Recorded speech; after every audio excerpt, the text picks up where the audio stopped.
Facebook menggantikan algoritma bagi mereka yang menjual hazmat, APD, sanitizer, masker tidak bisa berjualan di FB Ads. Bahkan sesuatu yang dimakan, diminum, obat, dan lain sejenisnya tidak boleh jualan melalui platform Facebook. Hal itu wajar dan dimengerti, namun di sini harus diingat, FB adalah negara dengan 2 miliar populasi, lebih banyak dari negara Tiongkok. Tidak salah kalau FB punya aturan bernegara dalam tanda petik. Kebebasan demokrasi di FB hampir tidak ada. Rakyatnya tidak bisa mengganti pemimpin FB sesuka-suka negara demokrasi lainnya. FB adalah sistem politbiro kalau mereka ini disebut bernegara. Ownernya presiden seumur hidup. Bahkan negara bukan lawan tanding negara Facebook. Hanya ketika Facebook mau membuat sistem currency sendiri yaitu Calibra, mendadak dunia tersentak. Dilarang oleh negara termasuk World Bank dan IMF. Facebook memilih menunda dengan perasaan geram. 2 tahun mereka menyiapkan hal ini semua. Sebagai bagian dari kapitalis, maka Facebook memilih konsolidasi, sebuah langkah pintar. Kita semua tahu bahwa globalis itu punya cita-cita ingin menegakkan single currency system di dunia ini untuk melawan kesombongannya mata uang dolar atau mata uang lainnya yang ingin menjadi pengendali transaksi di dunia ini. Semua mata uang sebuah negara dianggap tidak amanah, masih ada inflasi karena mismatch antara uang beredar dengan hasil produksi. Algoritmanya tidak berbasis emas yang stabil, tapi emas juga jadi komoditi saat ini. Juga harganya emas tersebut bisa dimainkan. Banyaknya, rumitnya, saling silangnya perebutan kekuasaan militer di dunia antara negara satu dengan negara yang lain membuat globalis punya pandangan lain melihat dunia saat ini. Mereka ingin juga menyudahi negara-negara atau kerajaan-kerajaan ini yang mereka anggap sudah tidak genah mengelola dunia selama 2500 tahun terakhir ini. Globalis punya mimpi, satu currency, satu sistem. Dan untuk melakukan hal ini, akankah mereka melakukan penggiringan opini akan COVID-19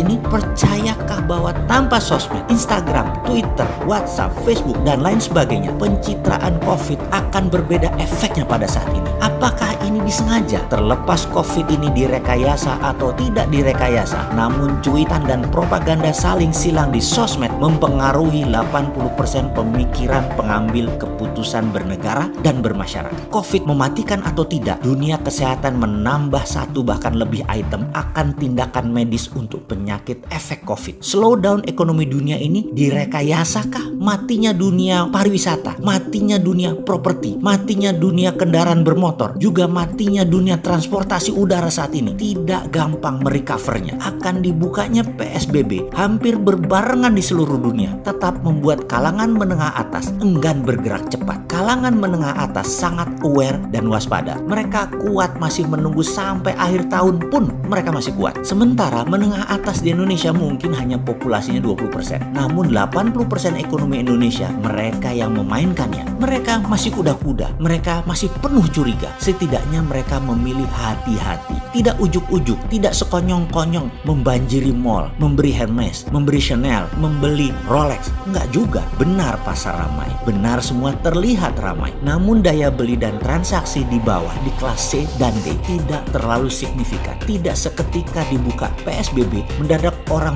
beli telur langsung 10 kilo, beli ayam langsung 5 ekor, beli minyak goreng langsung 20 liter. Tetap saja satuan, tetap saja sebutuhnya. Ini yang harus diwaspadai. Dan kalau Bosman ditanya, adakah solusi untuk memecahkan masalah ini semua? Jawabannya, ya pasti ada lah, namanya juga Sontoloyo. Sontoloyo itu kan anti globalis, anti kapitalis, bukan sosialis. Dan semua platformnya mendukung piramida terbawah yang akan di scale up dengan menunggangi kapitalis dan menunggangi globalis. Itu solusinya. Mulainya dari mana? Dari melihat apa yang dilakukan oleh para globalis menggoyang dunia. Masih ingat pernyataan saya, di negara berkembang, tindakan teror adalah untuk mengganti kekuasaan. Di negara maju, tindakan teror itu adalah untuk mengganti kebijakan. Jadi, menjalankan reign of terror adalah bagian strategi perang yang saat ini globalis lakukan. Kejadian white supremacy rasisme yang didukung Presiden Amerika terhadap kulit berwarna menjadi gerakan nasional dan menjadi gerakan dunia. Hal ini akan menyulitkan Trump berperang dengan Cina. Dalam informasi saya sebelum ini, saya katakan kalau saya Xi Jinping, saya pasti sponsori kaki tangan saya atau saya akan bangun sleeping army kita yang di Amerika, disiram dengan jutaan dolar agar gerakan itu terus menggoyang pemerintahan Trump dari dalam negeri. Jangan remehkan informasi sederhana ini. Tapi percaya saya, Tiongkok sudah lakukan. Lalu modal besar ternyata di drop juga oleh George Soros. George Soros hari ini bermain terang-terangan, bermain terbuka melawan Trump. Dan dia mensponsori gerakan kulit berwarna untuk turun ke jalan. Ini seru. Kemudian Joe Biden mulai melakukan serangan propaganda kampanyenya melalui semua media mainstream. Kecuali Fox News, itu medianya Trump. Ini seru kan? Asli seru. Di tengah-tengah globalis bermain melawan Trump, Facebook merambah kemana-mana. Bahkan masuk ke Indonesia. Sahabat, sudah mulai paham peta kekuatannya. Sekali lagi, Indonesia bagaimana strateginya? Bagaimana jurus Garuda menunggangi naganya? Bagaimana jurus Garuda menerkam elang? Bagaimana jurus Garuda mencengkram globalis? Kita tunggu tanggal mainnya.